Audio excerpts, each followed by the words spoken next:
are up 11.1% year-to-date for the Mid-Atlantic. It's Friday, November 12th, 2021. I'm Kimberly Barton of Kinetic Realty, your local market expert with this week's Maryland Market Minute.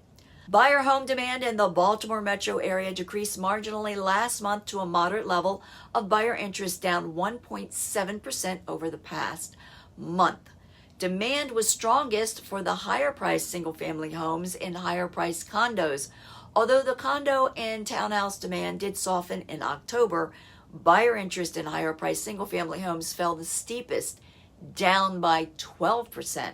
The month's supply of inventory changed little, with the monthly supply of higher-priced condos rising, while the mid-priced single-family homes and lower-priced condos remain low. Let's look at the region's pricing breakdowns.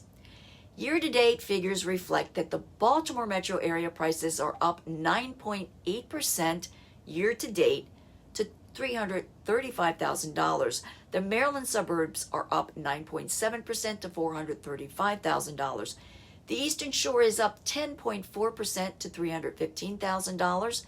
Southern Maryland is up 10.4% to $370,000. Housing prices are expected to remain stable as we head into the year's end. That's your market snapshot for Friday, November 12th. Also, be sure to save the date for our upcoming fundraiser to benefit the Annapolis Lighthouse Shelter. Check our website at www.kineticrealtyinc.com and click on the Black Friday fundraiser event for details. Thank you for tuning in. I'll see you next Friday. Enjoy your weekend.